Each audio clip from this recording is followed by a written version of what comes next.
morning all. Love may be in the air, but so is some tension in the cosmos. So let's take it to your Valentine's Day edition of Magic Monday.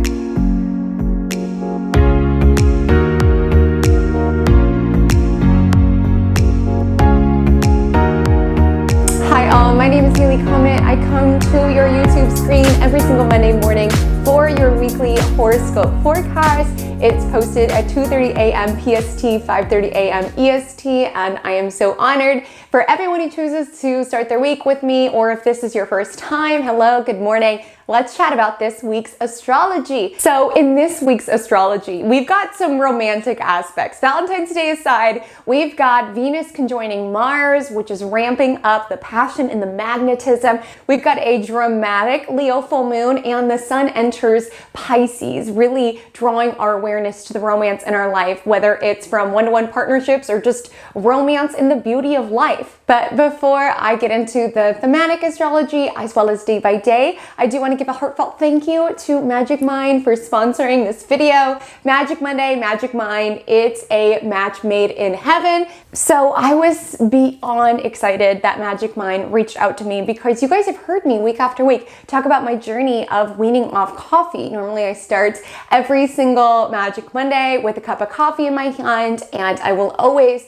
love coffee, but I definitely was taking it overboard. I would watch the footage of myself back and notice how jittery I was. So I've been integrating more and more tea starting my mornings, and particularly filming. And MagicMind is composed of matcha, which I love. So it's a lighter form of caffeine. Still gets me going, but it's like more of a focused, right? I'm not like all over the place and frantic. It's like a calm presence that I really enjoy. It also has adaptogens, which are really helpful in reducing stress and anxiety and cortisol levels. It also has nootropics, which are super helpful for getting yourself focused. So that's another thing I love about MagicMind, is how much they promote flow state. Some of you may know, some of you may not, that I got my positive psychology certification from UPenn because I really wanted to learn more about practical ways that we can support well-being within our lives.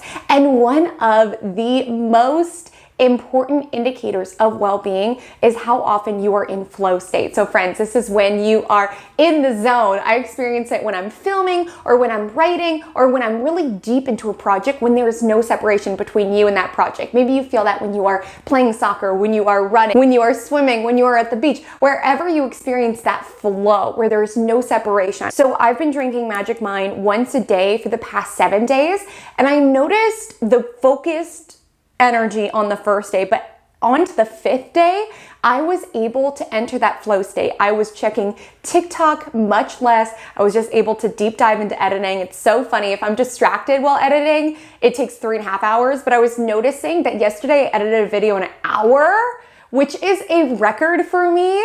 And that's 2.5 hours that I just gained back of my own life, that I can spend with my loved ones, that I can spend doing things that I love that rejuvenate me. So I've been taking it with my coffee.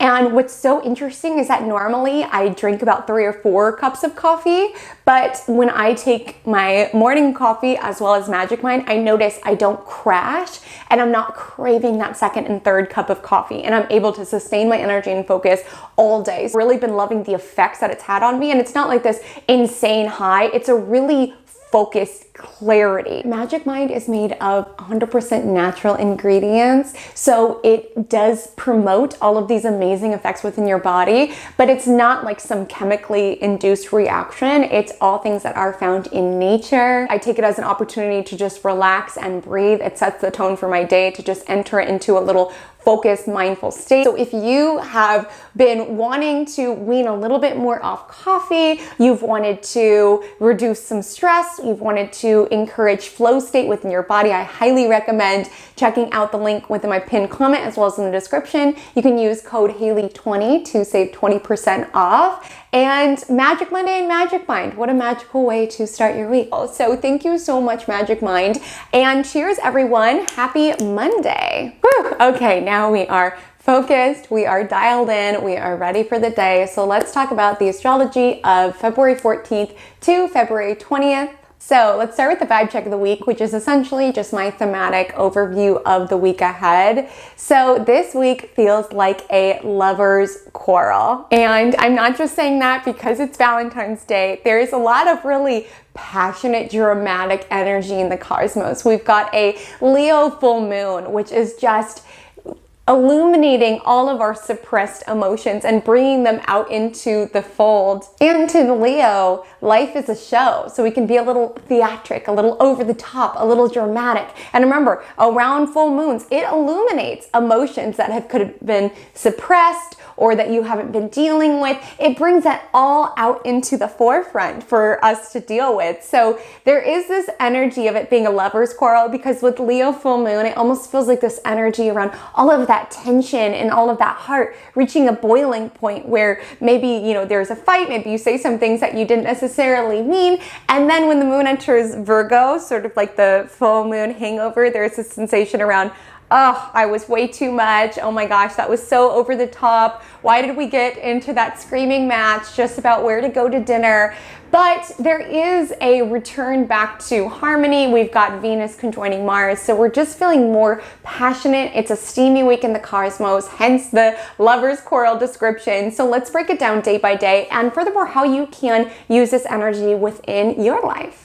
So on Monday, the 14th, Mercury, the planet of communication, re-enters Aquarius. It has been here before. It's deja vu all over again. We are still not out of the woods in regards to the Mercury retrograde story that has been playing out. But you can expect with the shift from Capricorn to Aquarius, they're both Saturn ruled, so there is a little bit of restraint in regards to our language. We could be dealing with some fallout of things that were said over the past month. There can be this shift to focus on innovative solutions. Like with Mercury and Capricorn, it was about playing the rules of the game in order to win, whereas Mercury in Aquarius is about making up your own rules. So with Mercury in Aquarius, be willing to brainstorm new ideas or different ways of doing things. They always say that you're crazy until it's done. So with Mercury Aquarius, own your genius, share your genius. And with the moon entering Leo, which will be the sign of the full moon on Wednesday, expect some emotions to begin to bubble up. And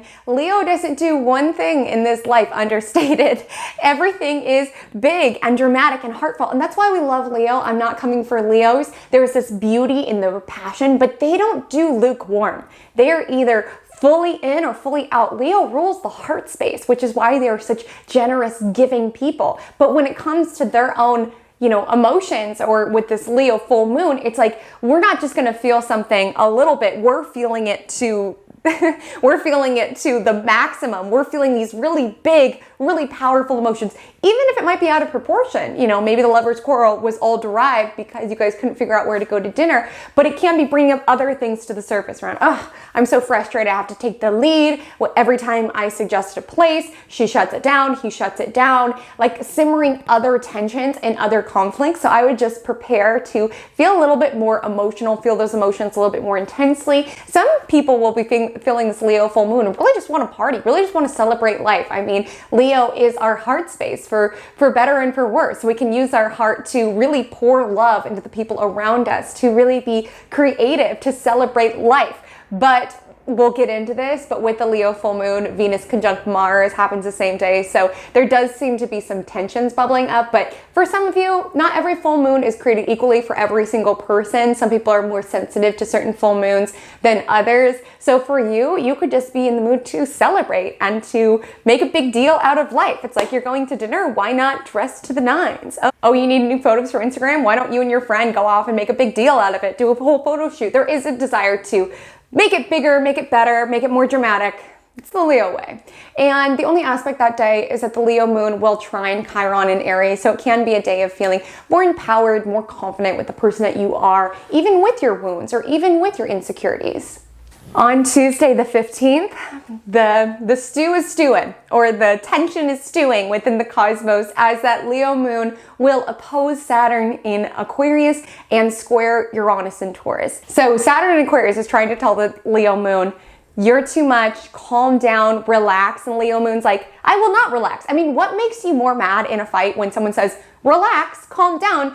you just soar upward. And that's what the Saturn in Aquarius is trying to do. So there can be an energy in your life on Tuesday of someone trying to tell you that you are too much, or that your emotions are too big, or that you're asking for too much. And I just want to let you know, here's your Leo full moon message. You are not too much. You are totally valid in requesting what it is that is true to you and to your heart. And you know, that's what's so infuriating about lovers' quarrels sometimes, is when you are feeling this way and then the other person tries to minimize your feelings or tell you that you're crazy for feeling that way.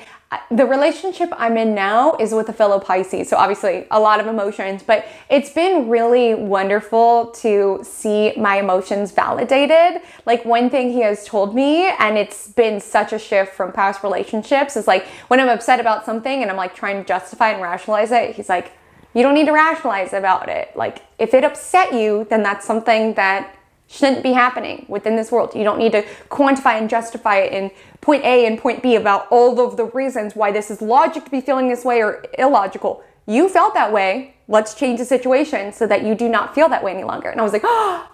And it's just such a difference from my serious past relationship, who, great person, was an Aquarius. You know I love Aquarius. I'm not coming for Aquarius. But it was like, if I was going to say that I was upset about something, I better have a thesis with supporting arguments, with my references all lined up. Like, I had to come with an emotion with receipts. So I feel like on Tuesday, I'm sort of getting that energy with the Saturn and Aquarius around, oh, you feel that way? Well, why? What's exhibit A? What's exhibit B? What's exhibit C? Well, it still doesn't make sense. You shouldn't feel that way. Stop feeling that way. It's like, are you kidding? Just feeling something is enough, okay? So don't let anyone tell you that you are too much or that you are not valid for feeling the way that you do. Let those things come to the surface. Obviously, with the square to Uranus, try not to lash out, but also don't invalidate yourself for how it is that you feel. And yeah, with the square to Uranus, we can be behaving a little bit more erratically, or allowing that passion to make us a little bit more stir crazy or make like a restless, sudden decision. So just be mindful around that. You know, with Uranus, it's not the most stable energy to build a new project on. So it can be this energy around, well, I'm going to show them, I'm going to go do this thing, and then they'll see. And then you lose interest in the thing in like 2 hours. On Wednesday, the 16th, the Leo full moon exacts in the morning, 8:56 a.m. to be exact. And what's interesting about this full moon is that no other major aspects are occurring to that full moon. So essentially it goes void after its lunation, and it's not really being anchored or tethered to any planets. And I use Ptolemaic aspects and traditional planets, so I don't necessarily factor in comets to that or anything of that nature. But when we have a unaspected planet, it's sort of untethered. It's sort of a little bit more unhinged. It doesn't have any other planets rationalizing it like, hey, okay, let's just take a moment, let's take a breath. It's full. It's full to be its most unhinged, intense self. And so with the Leo full moon, we could just find we're feeling everything more intensely. We can find we are feeling more prideful. Some people could be feeling more creative. I'm really curious how each person is going to experience, because I was looking at this full moon and I was like, some people are going to have so much fun. It's going to be the celebration of heart and love and creativity, but some people are going to have some squabbles, and a lot of them feel to be anchored around pride. Like, you're not seeing me for what it is that I feel, or who it is that I am. And adding to this sort of passionate mix, we have the two passion planets, Venus and Mars, conjoining in Capricorn. Which, you know, Capricorn isn't the most steamy planet ever. It is an earth sign, so it is very grounded, very sensual, things of the like. But with Venus and Mars in Capricorn, we're really holding ourselves and our love life to high standards. And so that's also why I just want to reiterate, you are not too much for asking for your boundaries to be met, or for your needs to be met, or things of the like. That is not too much at all. Like, with the energy in Capricorn, you can't meet that person down on their level. They have to rise up to meet you at yours, or the connection cannot exist. And with Venus, it's still clearing its shadow, so there can be a repeat of certain themes that were presented during the Venus retrograde. But again, do not lower your boundaries. Do not lower your standards. Yes, your delivery with the Leo full moon might be a little intense or a little powerful, but if it comes from heart, it comes from how you feel, and it comes from your standards, don't let anyone tell you that that is too much or that you are asking for too much. And then the moon enters Virgo at 12:42 p.m. And the Virgo moon is really tasked with just cleaning up the Leo full moon mess. So it's really tasked with, after a lover's quarrel, going home and then being like, ooh, was that too much? Should I send an apology text? Or did I go overboard when I talked about this and this and this? I guess this was derived from not being able to pick where to eat. And maybe that might have been a little over the top. Or with the Leo, if you threw a party or something like, the Virgo moon is there to clean up the streamers and clean everything up. Like, I always think it's funny that Virgo's right after Leo, because it's almost like the energy of like clean up after the party and the heart and the streamers and the balloons and all of the things. Emotions will still be high because we're still technically in the full moon phase, but we are drawn more to handling the little details of life, cleaning up any messes, things of the like. On Thursday, the 17th, we have Jupiter in Pisces, sextile Uranus in Taurus. Now, this is not specific to just this day. It's not even specific to just this week. This is an energy that really paints the tone over 2022 as a whole, the month of February as a whole. So I don't want you to wake up on the 17th and feel panicked around, oh my gosh, I need to do something magical that involves where Jupiter in Pisces is in my chart and where Uranus in Taurus is in my chart. And to find that out, just look at your circle chart and look at which houses have Pisces on the cusp and Taurus on the cusp. But I'll tell you about this, but just promise, pinky promise, that you won't feel limited to just it being on Thursday. It exacts on Thursday, but they move so slow that it's really painting a tone over February in totality. So with Jupiter in Pisces, we're believing in magic, right? We're believing in synchronicities. We're feeling connected to something bigger. And with the sextile to Uranus and Taurus, we're in the mood to welcome in new into our life, new senses of meaning, new senses of wonder, new senses of luck. This can be a really inspired aspect around seeing things in an entirely new way. Jupiter tends to be a very philosophical, lucky, spiritual planet. So we might be in the mood to learn a new spiritual modality. We could be in the mood to make our own luck, move into the future rather than, ruminating on the past. It's this lucky energy, particularly around generating new ways to make our own luck or new ways to find our own meaning. And this sets the tone over February. And truly this month, it's like we're getting out of the fog around all of these retrogrades and we have all of this forward momentum. And this really builds on that, around being able to generate new solutions, around finding new ways of finding meaning, around feeling excited about new ways that you can learn and expand. It's a really beautiful aspect and it paints over all of February. So don't feel limited on Thursday, but these themes can be strongly felt in this week's astrology. And Virgo moon is on its apology tour. Maybe that lover's quarrel got a little too intense. Like your emotions aren't too much, but maybe the delivery was a little too much. Maybe. And so with the Virgo moon trine Venus and Mars in Capricorn, it's sort of like the signal back to social graces. So it's like, okay, how I felt was valid, but maybe what wasn't valid was me slamming the car door and knocking the silverware off the plate and yelling at the waitress. That was a little much.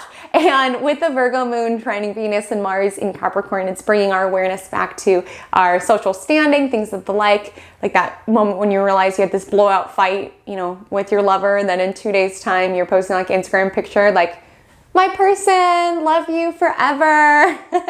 So it's almost like damage control to a certain degree. Because like I said, not everyone will be getting into a squabble, a lover's quarrel, this Leo full moon. So it could just be this energy about getting back to your daily routine, your habits. So some people will just feel this like, okay, I kind of went a little to excess on the Leo full moon. We had this big party. Maybe I had too much champagne. And this is sort of the drawback to, okay, let me get into a Pilates class. Let me drink a green juice. Let me introduce a nutrient into my life. Let's go back to the basics. But all in all, Thursday is a nice day. The Virgo moon also trines Uranus and Taurus. So you might have a different perspective on the situation. Like, yes, the tension, the simmering tension might have gone overboard, but maybe you can view the situation in a different way. Or sometimes when you have arguments, it can be constructive, and obviously nothing that goes like overboard or over the top, but it can be constructive. It can release certain like simmering tensions that have been felt. Like, yes, the dinner thing wasn't that big of a deal, but maybe it allowed you to communicate the simmering tension around you're not you're not communicating your needs. And then you talk down to me when I dare make a suggestion. There can be energy like that about being able to view the situation a little bit more logically and analytically, and viewing it in a different way. Like, wow, I didn't know you felt that way. I didn't know I felt that way. But now that the information is out there, maybe the delivery wasn't great, but now it's out there, so we can move forward to find a new solution. And on Friday the 18th, Pisces season begins. Woo! Shout out to all of my fellow fish.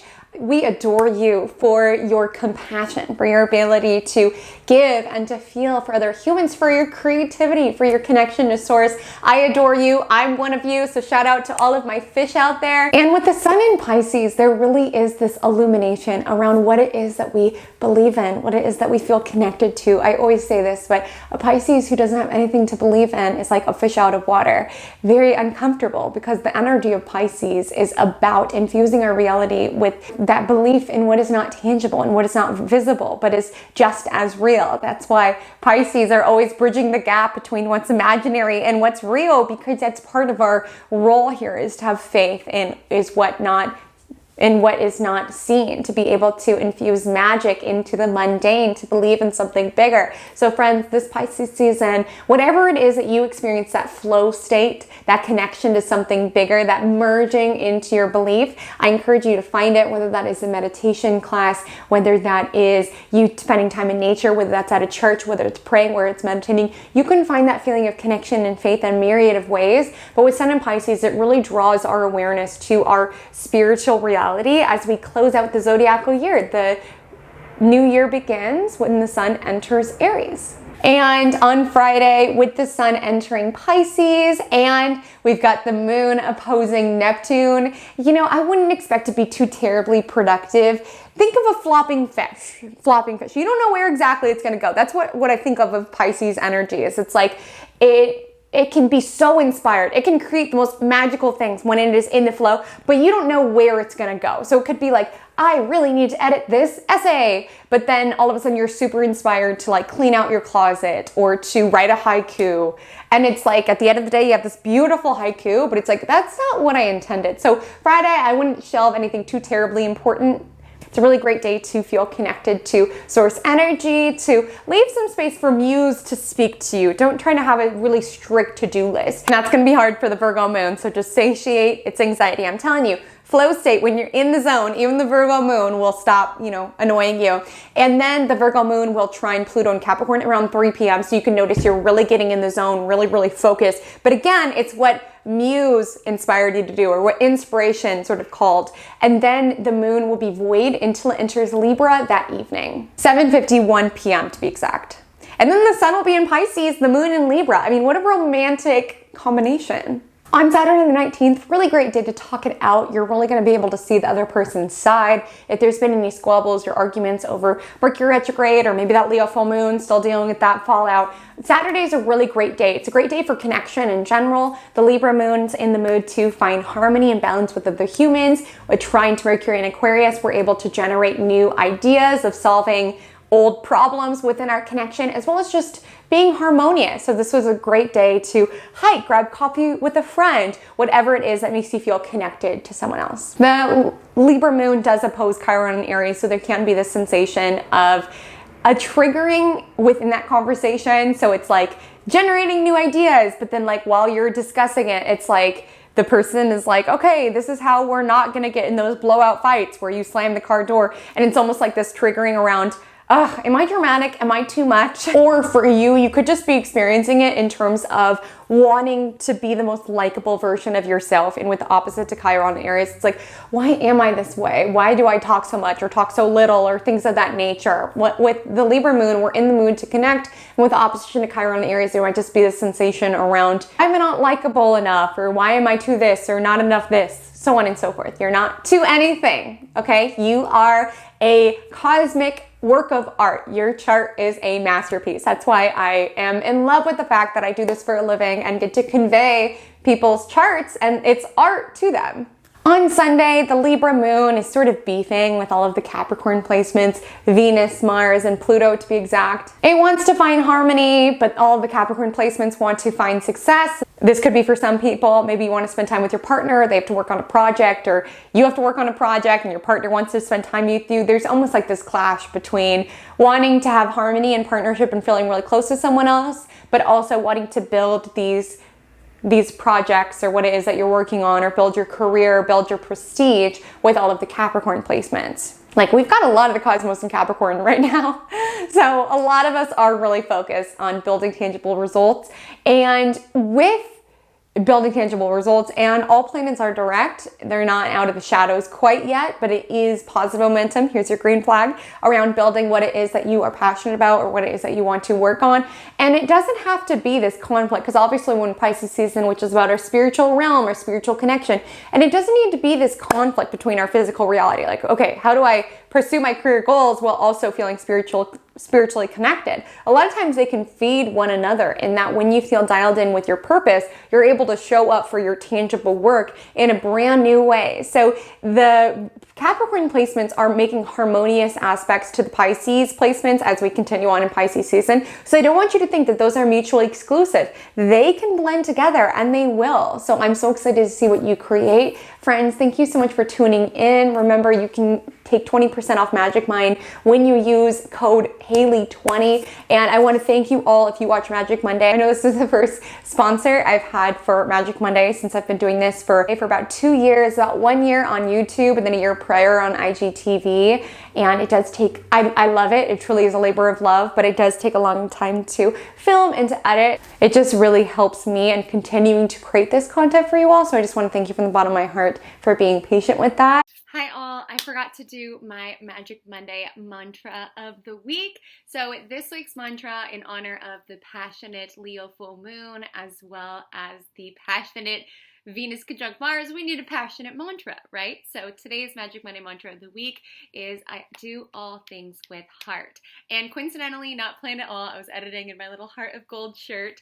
So apt for this week's astrology, because truly with Leo full moon, if it comes from the heart space, you are not too much. If it comes from the heart space, your creativity is magic. If it comes from the heart space, love can heal just about everything. So do all things with heart, do all things with passion, especially this week, and make it the most magical week. And my Instagram handle is @HaleyCometAstrology. My TikTok is the same. And until we meet again, drink lots of water and stay